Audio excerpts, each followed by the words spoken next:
Merci d'être au rendez-vous de cette livraison de l'actualité sur Canal 3 Bénin. Au sommaire, la première session du groupe technique décentralisation, déconcentration et aménagement du territoire de cette année. Les préoccupations diverses liées à la gouvernance dans les communes à la base sont au centre des débats. Les partenaires techniques et financiers étaient aux côtés de l'autorité ministérielle à l'ouverture des travaux ce matin à Cotonou. Une autre première session au menu de cette édition, mais cette fois du côté des francophones, de la formation dénommée Exécutif pour les leaders en évaluation depuis hier. Elle outille les cadres de l'administration publique à l'évaluation des actions mises en œuvre. Les travaux se tiennent sous l'égide de l'UNICEF grâce à un partenariat entre les universités nationales de Singapour et d'Abomey-Calavi au Bénin. Puis lancement officiel de la plateforme des lois en faveur des femmes et des filles pour leur protection et leur épanouissement. Le ministère des Affaires sociales et de la microfinance a dévoilé l'initiative hier en collaboration avec les partenaires techniques et financiers. La campagne de vulgarisation a démarré par une séance de sensibilisation sur place. Les acteurs du sous-secteur de la décentralisation et leurs partenaires ont discuté ce matin des défis liés à la gouvernance des collectivités territoriales au Bénin. C'est la première session du groupe technique décentralisation, déconcentration et aménagement du territoire au titre de cette année 2024. Les travaux ont été ouverts par le ministre de tutelle et la chef de file des partenaires techniques et financiers. C'était à Cotonou, le compte rendu. Je déclare officiellement ouvert ce jour, mardi 16 avril 2024, la première session du groupe technique décentralisation et déconcentration et aménagement du territoire. C'est sur ces mots que les travaux de la première session du groupe technique décentralisation, déconcentration et aménagement du territoire au titre de l'année 2024 sont lancés. Ces personnes averties du secteur de la décentralisation ici réunies ont pour tâche de mener des discussions autour de plusieurs sujets relatifs à leur secteur. Entre autres sujets, la disponibilité des rapports d'audit du FADEC 2021-2022 et l'analyse des performances des communes, le point des transferts des ressources du FADEC en 2023, ainsi que les dotations non affectées. Ce cadre de concertation se tient dans un contexte principalement marqué par l'adoption en Conseil des ministres en sa session du 9 janvier 2024 de la politique nationale de décentralisation et de déconcentration PONADEC, dont la mise en œuvre nécessite l'élaboration d'une stratégie indépendamment du plan stratégique du ministère. À cet effet, la contribution et la disponibilité de chacun de vous sont vivement souhaitées. C'est un exercice de redevabilité entre acteurs du secteur pour un dialogue politique fécond et constructif sur les défis actuels. Les partenaires qui soutiennent la décentralisation et que je représente ici en tant que chef de file se réjouissent des échanges qui auront lieu autour de ces défis. Le point des reports de crédit du FADEC, les défis liés à la passation des marchés publics dans les communes et les points des communes disposant de leur PDC 4e génération ont aussi meublé les discussions. Il importe que tous les participants fassent des contributions de sorte à ressortir de cette salle avec des propositions immédiatement opérationnelles. Ce sur quoi je n'ai d'ailleurs aucun doute au regard du profil technique des participants à la séance.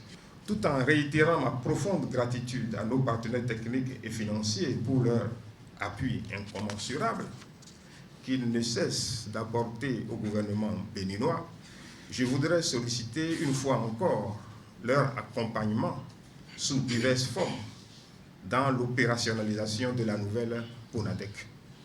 Les travaux de cette première session du groupe technique décentralisation, déconcentration et aménagement du territoire au titre de l'année 2024 vont permettre d'apporter des éclairages sur les différents sujets majeurs qui ont été au cœur des discussions à la suite des signatures de lettres de mémoire de la revue sectorielle conjointe 2021-2022.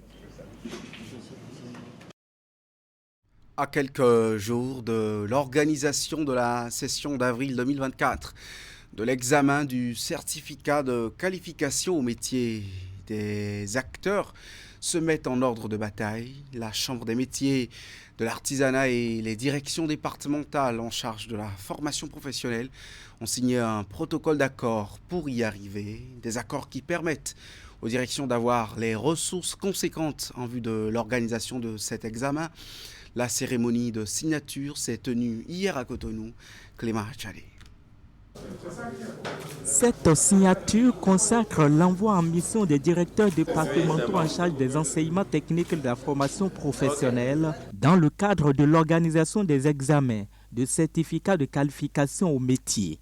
Les protocoles d'accord signés ici entre la Chambre des métiers de l'artisanat et les dites directions départementales représentent en effet l'outil de gestion qui favorise l'acquisition des matières d'œuvre, mais aussi d'autres dépenses relatives à cet examen. Ce protocole d'accord fera objet de mise à disposition des ressources pour la bonne organisation de l'examen du CQM session avril 2024 et permettra à assurer les différents dépenses prévues et le fonctionnement des différents organes mis en place. Donc c'est un processus qui vise à améliorer quand même l'organisation de cet examen. Vous savez que nous avons rencontré beaucoup de difficultés. Cette fois-ci, nous en tirons les leçons et nous essayons de nous améliorer en matière surtout de communication. Nous avons largement innové sur les conditions d'inscription au CQM. Cette démarche de la Chambre des métiers de l'artisanat vise à améliorer l'organisation pratique du certificat de qualification au métier, session d'avril 2024. À cette cérémonie de signature de protocole d'accord, les autorités ministérielles, comme celle de la Chambre des métiers de l'artisanat, ont toutes prodigué des conseils quant à la bonne gestion de ces fonds qui seront alloués à chaque département. C'est pour donner un total de 186 912 000 francs que nous aurons assigné ce soir avec les directions départementales. Ce montant, ce n'est pas pour les directions. Ce montant est prévu pour l'acquisition des matières d'œuvre. Ça ne revient pas à un directeur d'empocher. Loin de cela, il faut véritablement une gestion efficiente. Il faut que véritablement que ça puisse être fait comme cela a été demandé. Nous sommes là seulement, les lettres, les chiffres vont passer. Madame la directrice, c'est tout le monde, même les directeurs. Sinon, on dit CQM, on dit CMA prend l'argent, le président avec ça. On n'a rien, on ne pourra rien là. Tout est classé. Ce que ces montants doivent faire déjà est connu. On ne veut plus entendre ici, avec tout ce que nous avons dit là, on dit tel endroit, on n'a pas eu temps, alors que les prévisions étaient faites. C'est pourquoi je reviens sur ça. Passé la signature de ces protocoles d'accord, les représentants de chaque département sont repartis avec l'engagement de réussir la prochaine session du certificat de qualification au métier. En politique maintenant, la première session ordinaire de l'Assemblée nationale pour le compte de cette année 2024 s'est ouverte hier. C'est parti pour 3 mois de marathon législatif avec l'examen de plusieurs textes de loi au rôle. 90 députés sur 109 ont répondu à l'appel de Louis Vlavonou au cours d'une cérémonie rehaussée par la présence des autres présidents d'institutions de la République. À l'occasion, le président du Parlement est revenu dans son discours d'ouverture sur l'actualité politique au pays, les crises au sein de la CEDEAO et l'ambiance de travail au Parlement. Suivez ici un bout de ses propos. Mesdames et messieurs les députés, la 9e législature entame ce jour sa 3e session ordinaire sur les 6 qu'elle pourra compter avant de passer le témoin à la suivante. Pour ma part, et sans fausse modestie, je suis relativement satisfait du climat de travail qui a régné au sein de notre Parlement depuis l'installation de la présente législature. En disant cela, j'ignore nullement les frustrations que ressentent généralement les minorités parlementaires sous tous les cieux. Loin de là, Mais la démocratie, c'est cela. Apprendre à supporter ce qui vous horrifie, ce qui vous blesse, a dit Elisabeth Badinter, femme de lettres et philosophe française, spécialiste des siècles de lumière. À cet égard, j'ose espérer que la fièvre qui s'est emparée de cet hémicycle, voire de notre pays tout entier, à la faveur de la dernière session extraordinaire de notre Parlement, qui avait à son ordre du jour, entre autres, des points aussi sensibles et controversés que la révision de la Constitution et celle du Code électoral, est déjà retombée et que notre commune patrie poursuivra dans la paix sociale et la concorde nationale sa marche inexorable vers le développement et la prospérité. Une chose demeure certaine, rien ne vaut la paix et la stabilité politique dans un pays. C'est comme la santé pour le corps humain. À cet égard, notre Parlement doit demeurer le temple de la démocratie, au sens où l'entendait Mahatma Gandhi, l'apôtre de la non-violence, lorsqu'il affirma « La vraie démocratie est celui qui, grâce à des moyens purement non-violents, défend sa liberté, partant celle de son pays et, en fin de compte, celle de l'humanité tout entière. » Le discours prononcé par le président de l'Assemblée nationale en ouverture de cette session est bien réaliste selon plusieurs parlementaires. D'autres députés, eux, pensent tout le contraire. Les avis se croisent au micro d'Emma Rodon. C'est un discours qui fait appel, d'accord, qui relance les députés par rapport à la production législative et qui demande également à ce que la cohésion qui a toujours caractérisé donc les travaux à l'Assemblée puissent continuer. Donc il a rappelé que rien ne peut avancer, rien ne peut être réalisé de façon concrète sans le dialogue. Et donc aussi bien l'opposition que la mouvance doivent se donner la main pour donc réussir le défi qui se pointe à l'horizon. Ce qui focalise l'attention de tous les Béninois aujourd'hui, c'est le code électoral. Ça revient sur toutes les lèvres. Et je pense que ce code électoral vient une fois encore renforcer les partis politiques. Aujourd'hui, on ne parle plus de 200 partis politiques au Bénin, on ne parle plus de 300 partis politiques. C'est le système partisan qui a fait ça. Donc l'heure est au grand regroupement et chaque parti, chaque formation politique doit s'adonner au travail et aller sur le terrain pour mobiliser l'électorat. C'est de ça qu'il s'agit. Donc, n'est pas parti politique qui veut.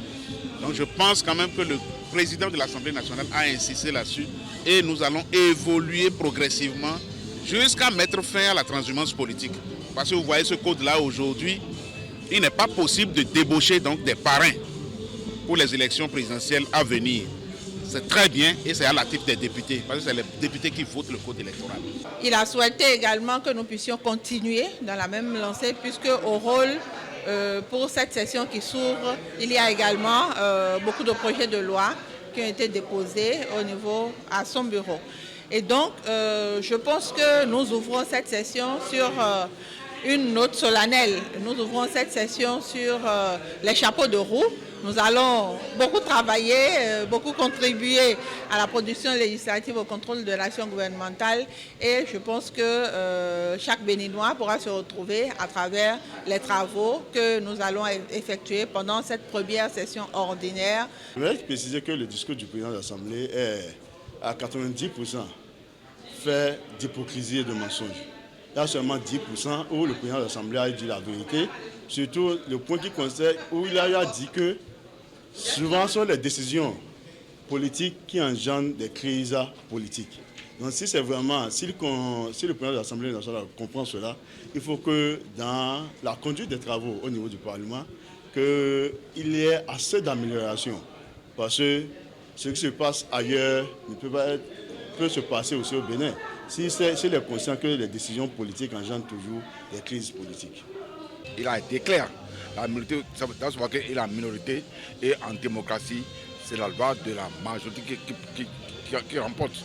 Donc moi j'ai apprécié monsieur l'honorable président pour ce qu'il a dit et nous devons le soutenir parce que la politique politicienne ne peut pas nous avancer.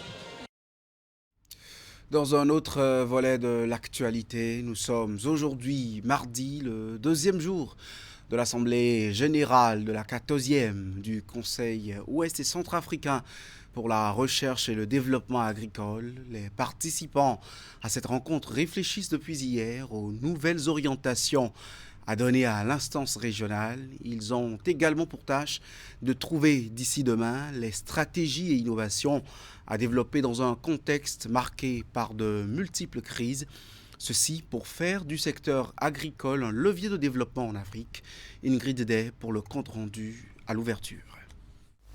L'heure est à la reddition de comptes pour ses membres du Conseil ouest et centrafricain pour la recherche et le développement agricole. À cette assemblée générale ordinaire organisée chaque 2 ans, ils sont invités à faire le bilan de leurs activités et définir de nouvelles orientations en matière de politique, programmes, accords, plans financiers et statuts.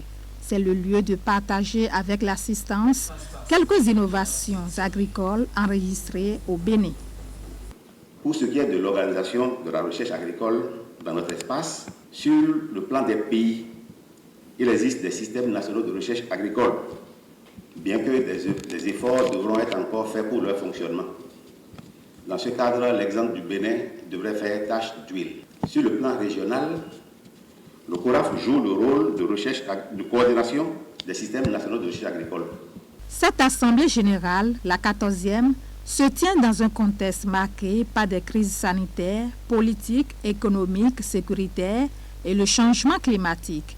Leurs impacts sur la production agricole et la sécurité alimentaire en Afrique deviennent de plus en plus préoccupantes. Et pour y répondre, les réflexions de ces assises se penchent sur ces différentes questions à travers le thème « Accroître la collaboration avec le secteur privé en Afrique de l'Ouest et du Centre afin d'atténuer l'impact de ces crises sur l'agriculture ». Les énormes défis de la région, aggravés par ces crises, font appel à plus d'innovation dans les approches, plus de proactivité et d'anticipation pour mieux contribuer à la relance de l'économie de la région. Le CORAF aura un rôle plus que jamais important à jouer compte tenu donc de l'importance de la recherche et du développement agricole dans ce vaste chantier. La question de l'implication du secteur privé dans le financement de la recherche et de la vulgarisation agricole est justement mise en exergue ces dernières années par le CORAF. À ce titre, parmi les défis à relever, je voudrais citer la mise en place de facilitations pour l'émergence d'entreprises agroalimentaires et d'interprofessions agricoles fortes, l'arrimage des programmes de recherche avec les besoins du secteur privé, la gestion de la propriété intellectuelle des résultats de recherche. Cette 14e session ordinaire qu'accueille le Bénin du 15 au 17 avril 2024 constitue l'une des résolutions de la 13e Assemblée générale du Conseil ouest et centrafricain pour la recherche et le développement agricole, tenue en janvier 2022 à N'Djamena, en République du Tchad. Une opportunité pour les participants de s'imprégner des réalités et de l'expérience du Bénin dans le secteur agricole. Une autre rencontre que le Bénin accueille depuis hier, la première session francophone de la formation Excel, entendez cours exécutifs pour les leaders en évaluation.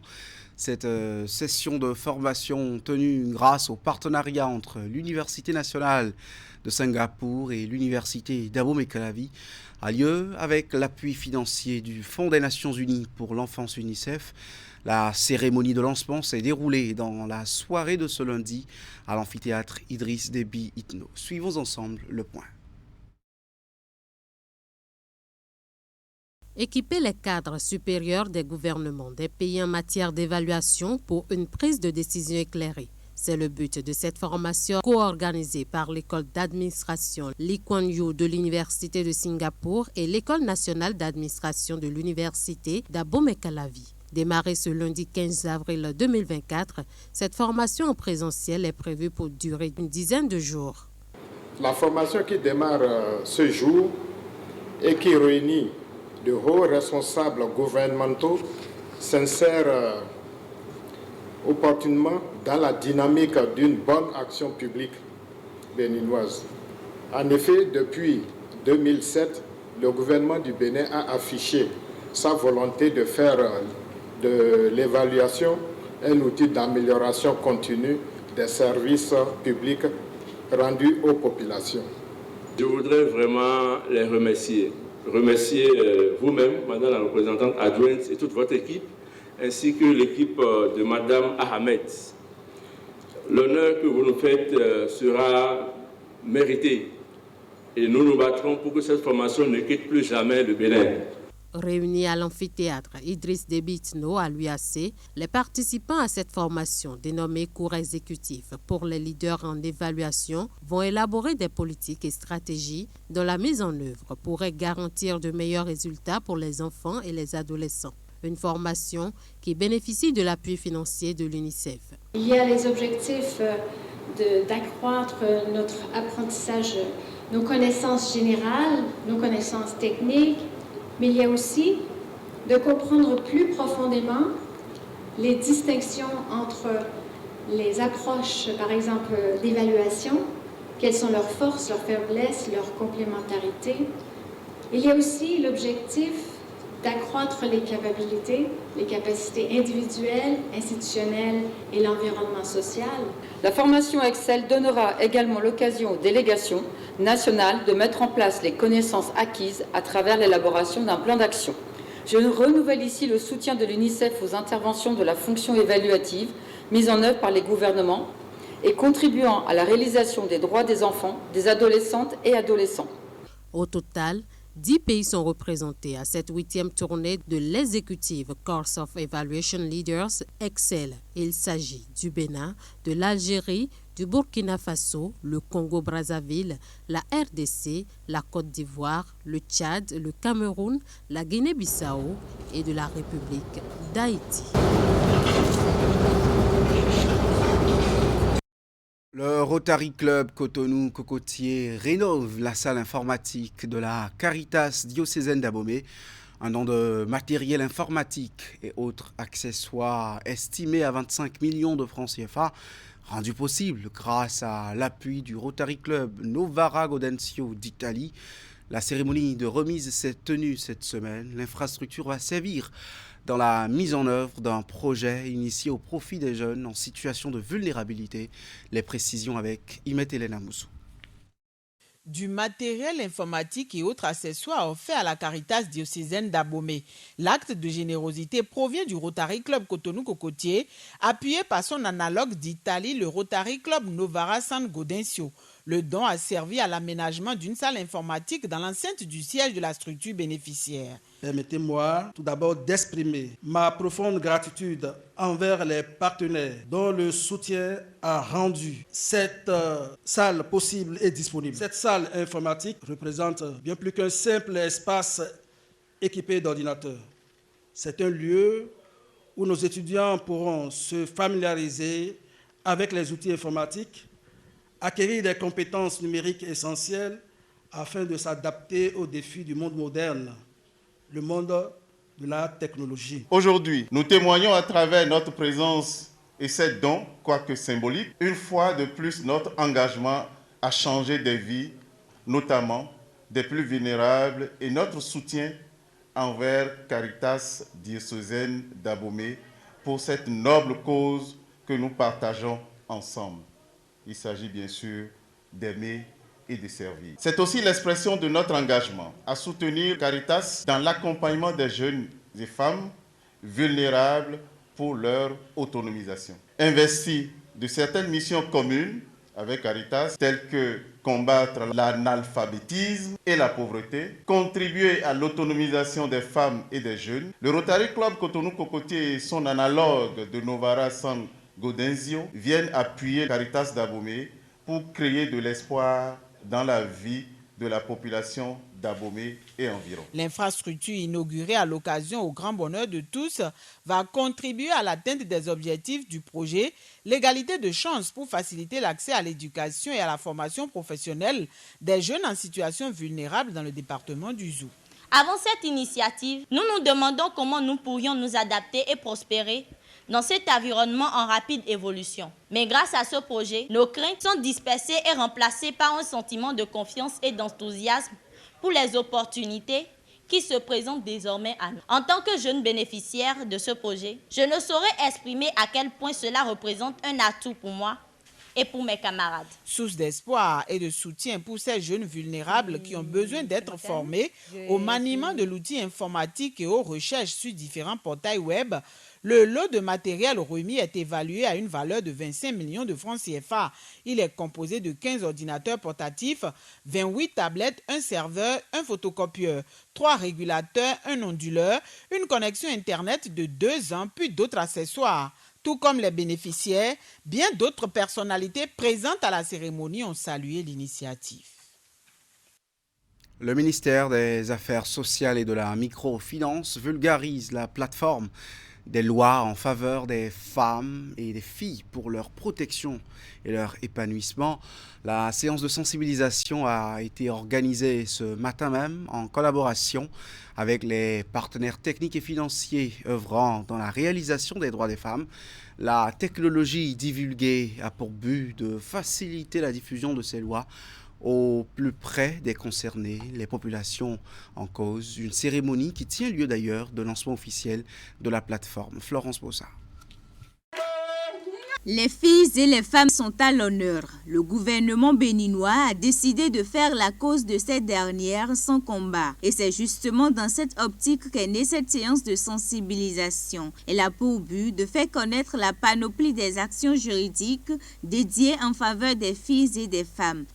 Les textes de loi visant la protection et la promotion des droits des femmes et des filles se sont enrichis par le vote et la promulgation de 3 lois jumelles, les lois du 20 décembre 2021, qui sont la loi 2021-13, qui est une loi modificative du Code des personnes et de la famille, la loi 2021-12, qui elle-même est une loi modificative de la loi relative à la santé sexuelle et à la reproduction, et la loi de 2021-11, qui porte sur les dispositions spéciales de répression des infractions commises à raison du sexe des personnes et de protection de la femme en République du Bénin. L'initiative est appréciée par ces femmes fortement mobilisées. Elles promettent la vulgarisation de ces tests pour leur bien-être. Et moi, je suis vraiment ravie de tout ce qui a été dit parce qu'il y a beaucoup de choses que nous, on ne comprenait pas. Moi, particulièrement, je ne comprenais pas. On nous a expliqué tout à l'heure de la violence à la femme. Si l'homme et la femme, entre l'homme et la femme dans un foyer, si le monsieur est en train de brutaliser sa femme, on ne comprenait pas que la femme peut aller se plaindre auprès des autorités pour pouvoir, pour que l'État puisse la défendre. Nous avons pris acte et de ce qu'on doit faire dans les ateliers pour que nous ne soyons pas, en tout cas, mêlés dans les lois de la criette. C'est ce qui a été dit tout à l'heure. Donc, moi, je sais que dans mon association, tout le monde quand même respectait ces lois, mais c'est quelque chose on vient d'apprendre. Nous allons aussi vulgariser la loi autour de nous par rapport à ceux qui ont souvent l'habitude de faire la violence aux femmes. Portée par le projet SOED, la séance de sensibilisation se veut pour un intérêt national. Elle va se poursuivre dans toutes les 77 communes du Bénin. Et puis on finit avec l'atelier bilan des réalisations du Conseil consultatif national de l'enfant. L'activité a connu le soutien du Forum des organisations de défense des droits de l'enfant au Bénin, FODEB.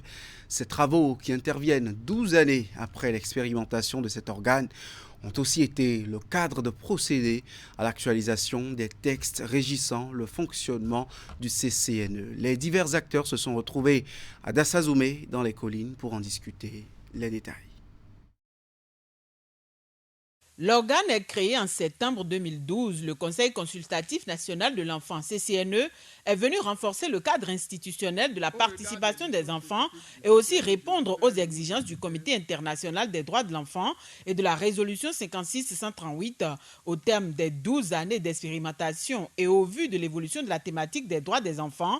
L'heure est venue de marquer une pause pour faire le point des réalisations. C'est les enfants qui s'organisent pour pouvoir défendre leurs propres droits. Cette instance-là, qui a été initiée depuis lors, nous permet également de suivre un peu ce que les enfants peuvent faire pour se défendre eux-mêmes et pour signaler les cas de violence dont ils sont victimes et également pour accompagner les structures, les acteurs de protection dans cette lutte-là contre la violence faite aux enfants.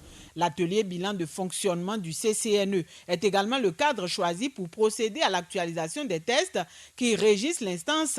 Le rendez-vous de DASA a aussi permis aux acteurs réunis d'évaluer l'impact de l'organe dans le dispositif national de protection de l'enfant, puis analyser l'environnement interne et externe. C'est une activité très intéressante, mais ça permet aussi de respecter la participation de l'enfant dans ce qui le concerne. On fait tout pour que l'enfant soit présent là. On n'agit pas seulement pour l'enfant, mais on fait en sorte que l'enfant soit conscient de ce qu'on est en train de faire pour lui et aussi qu'il participe, qu'il soit d'accord avec ce qu'on est en train de faire pour lui. Et ainsi, il aide à son propre épanouissement à travers ce qu'on fait pour lui. Preuve de l'engagement et du dévouement des parties prenantes à œuvrer davantage pour la protection des droits des enfants. Les présentes assises sont organisées avec le soutien ainsi que l'appui du Forum des organisations de défense des droits de l'enfant au Bénin, FODEB, ceci à travers le projet de renforcement de la société civile pour la réalisation des droits de l'enfant au Bénin. Les perspectives du CCNE au Bénin doivent viser à créer un environnement où chaque enfant béninois peut grandir dans la sécurité, dans la dignité et le respect de ses droits fondamentaux, contribuant ainsi à bâtir un avenir meilleur pour la société dans son ensemble. Je voudrais pouvoir compter sur la participation active de tous les acteurs ici présents pour qu'à l'issue de l'atelier, les progrès réalisés soient capitalisés ainsi que les défis qui restent à relever. C'est également l'occasion pour nous de procéder à la relecture de l'arrêté, ainsi que le guide de conduite du processus de renouvellement afin de disposer de nouveaux documents à la hauteur des enjeux actuels et de l'ambition du gouvernement. Pour un CCNE plus dynamique dont les organes fonctionnent très bien, de nombreux autres partenaires techniques et financiers, en particulier Plan International Bénin, ont accompagné l'initiative de ce conclave. C'est tout pour cette session d'information. Bonne soirée pleine d'émotions pour les férus du football. À demain.